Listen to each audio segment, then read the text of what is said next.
Brothers, sisters, the glory of the soul has been sung by humanity throughout the ages, since we started to really consider ourselves, which was probably before recorded history that we have right now, though much has been lost.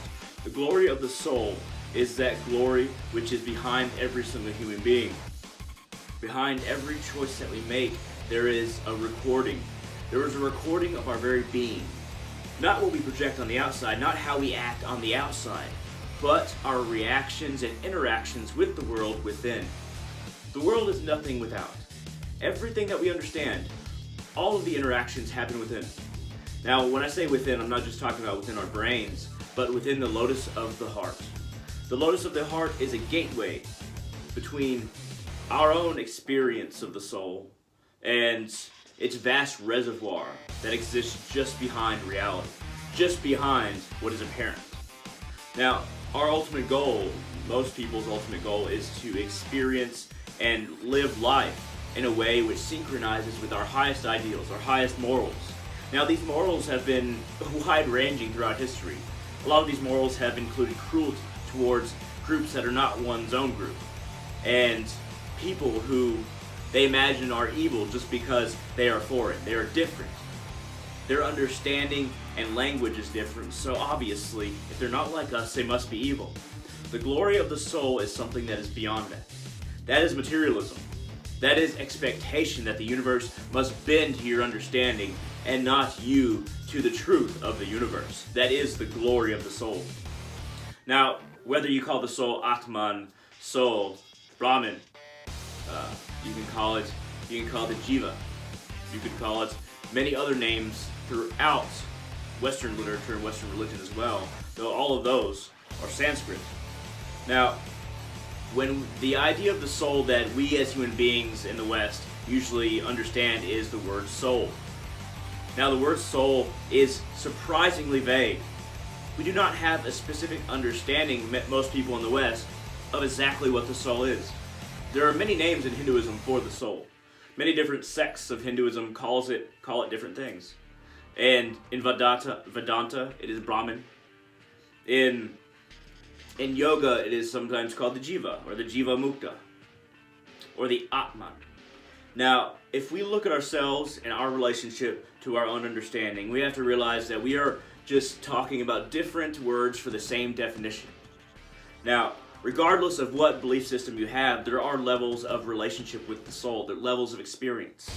The Sufis in Islam do this, that not only should they, consider the last prophet as God's most recent messenger, or worship Allah, but they should not only do that, but mimic and copy Muhammad's life teaching, life practices.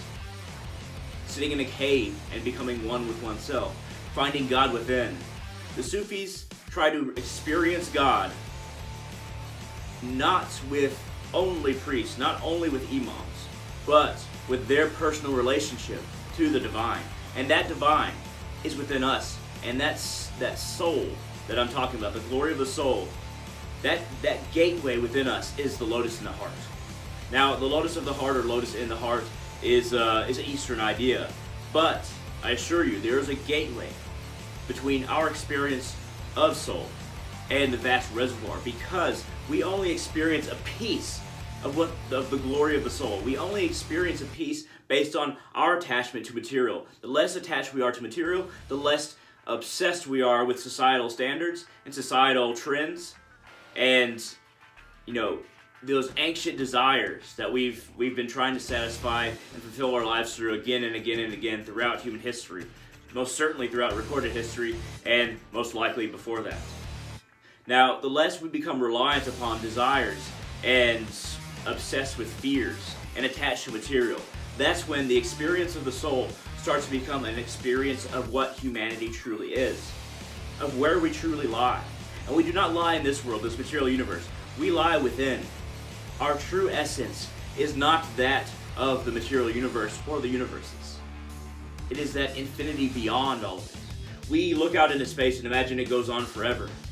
But many scientists, and as we proceed forward with our scientific knowledge, as long as it increases and not decreases because of any kind of religious or political extremism, then we will start to realize that space itself is more like a sphere that folds into itself.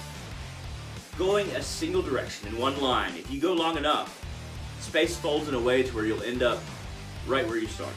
This is a very interesting idea, and one that I do not even know the name of the theory for anymore. But it's one that I thought about quite a bit, and it makes sense. Because there is a limitation to relativity within this universe, but I'm not going to go too far into that. My point is that though this universe that we're in seems infinite, it is not. The true infinity, that which is beyond the material universes, is the soul, and the gateway is the heart. Now, in Hinduism, there are many goddesses, and gods, well, not as many gods, but many goddesses, that have their severed head placed right next to them in their hand, and they place it below the heart. The arm is below the heart holding their head, basically showing that the lotus of the heart itself, compassion, love, even ideological concepts, such as the heart is, where we live, from where our true emotion and compassion lies. That is what is communicated when many of the goddesses are shown to hold their head below their heart, because it's showing that we must be guided by our heart and not by only logic. Logic and compassion, they are the same thing once you reach high enough up. Once you reach a level to where you start to realize the nature of material existence, and you start to see that love is the only way to go, and that power is short-lived and based on fear. And power is never in one's hands for very long because of the shifting nature of reality itself. We start to understand that true logic and true compassion are the same thing. They're intertwined, just as our DNA is. You can call it the mother's DNA and the father's DNA, the heart and the logic, or the compassion and the will, kind of entwined higher and higher and higher. And the more you experience your essence, that essence which is entwined within itself, which is complete and in union with the universe and God, the more we start to see that the soul is glorious. It is the only true glorious experience. Everything else has at least a little bit of illusion, a little bit of delusion. It is not who we truly are. Brothers, sisters, accept that you are part of something much larger than it seems we are. We like to view our bodies, our being, as having lines, like the lines of my body. The edge of my body isn't even the end of how we can experience even this material universe. Once we start to open our third eye, once we start to find that gateway within our hearts and our minds to true compassion and true logic, seeing things as they are, we start to see that the energy around us connects us to everything, even in the physical universe, even in the material universe. It is not the highest like the glory of the soul is, but even in this universe, the lines of our body are ultimately illusory, even more so than the material universe itself. Now, the way you relate to yourself can only be traveled based on your understanding of your path and moving forward with greater and greater understanding of where you are and your relationship to the universe. But as you evolve spiritually, as you evolve mentally, as you evolve, you could say psychologically, as you move forward, you will start to find that your path is very individualized. Just because we are all one in soul, that doesn't mean that we don't have our individual paths. Every single soul is so glorious that it has its specific mission that it can choose to embrace or work away from. And now most people, it's a combination of the two, we go back and forth. But for some people, they find their true path and they see how individual they are and how their mission, the universe itself, is reliant upon. But this is for you to decide, brothers and sisters. What is your path? How will you realize the glory of your soul? The glory of the soul is for all of us to learn, and our connection is for all of us to realize.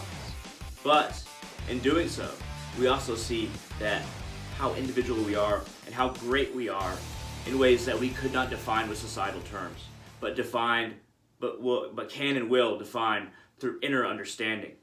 Thank you very much for watching. I hope all of you find yourselves, and all of you have a great day.